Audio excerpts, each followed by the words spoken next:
Historically, Indian non-dual philosophy has centered on Advaita Vedanta. It posits that the material world is Maya, an illusion to be escaped in order to reach the absolute. Kashmir Shaivism defines the physical universe as a dynamic, vibrating expression of the divine. This system is built on a core triad, which gives it its traditional name, Trika.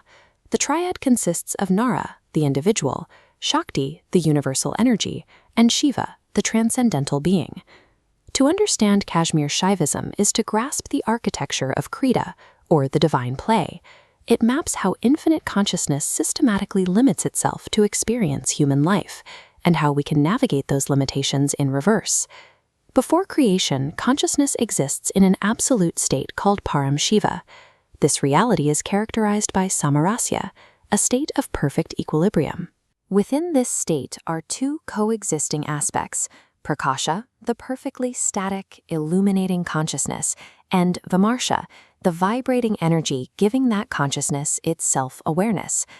This absolute state possesses 5 infinite powers: pure consciousness, absolute bliss, irresistible will, all-encompassing knowledge, and the power of supreme action. Because this state is entirely complete, it lacks nothing.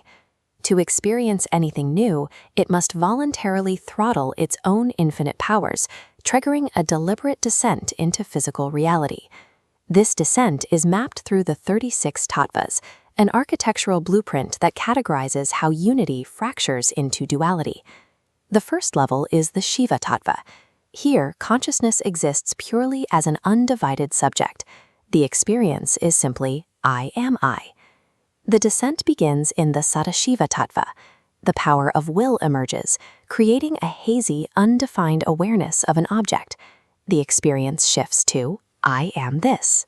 In the Ishvara tattva, the power of knowledge activates. The object comes into sharp focus. The realization is I am this. Finally, in Sutta Vidya, the power of action emerges, establishing a dividing line between the subject and the object.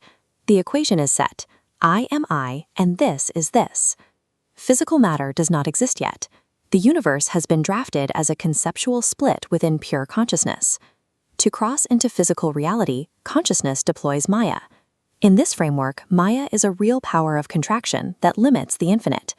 Maya generates the 5 Kanshukas, a veil matrix of 5 distinct layers that filter infinite parameters down to mortal dimensions. The first 2 veils define our physical boundaries. Infinite eternity is contracted into limited time, or kala. Omnipresence is contracted into limited space, or niyati. The next 2 veils restrict our capabilities. Omniscience is throttled into fragmented knowledge, vidya. Omnipotence is reduced to limited action, kala. The final veil targets our psychological state. Absolute completeness fractures, creating a permanent sense of lack and desire known as raga.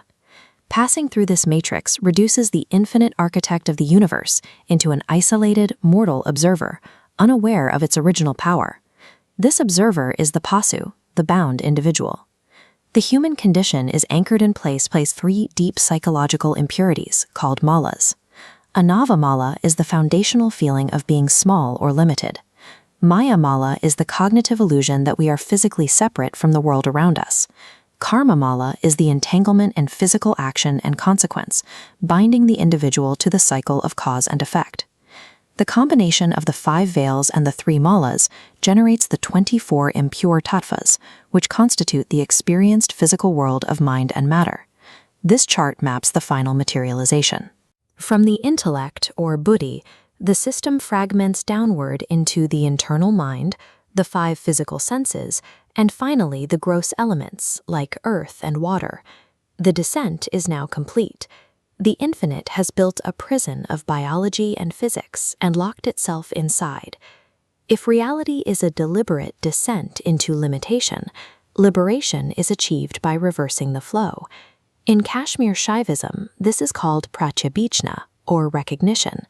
Liberation is strictly an epistemological shift.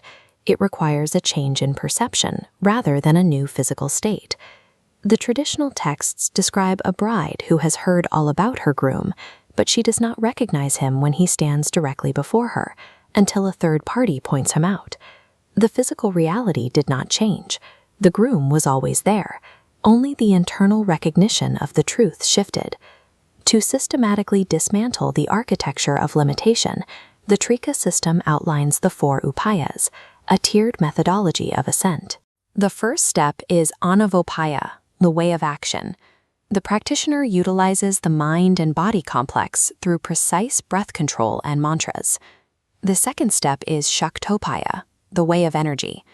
The practitioner abandons physical action, using an initiating thought to dissolve cognitive dualities.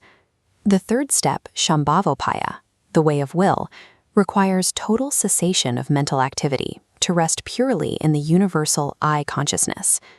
However, human effort alone cannot break anavamala, the foundational sense of limitation.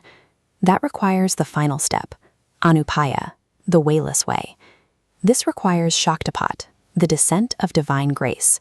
It is an instantaneous realization that bridges the final gap. By climbing these methodologies, the practitioner navigates the 36 tattvas in reverse, arriving back at pure, uncontracted consciousness. How does a practitioner of Kashmir Shaivism apply this architecture to daily life? The Trika system rejects rigorous asceticism or retreating to a cave.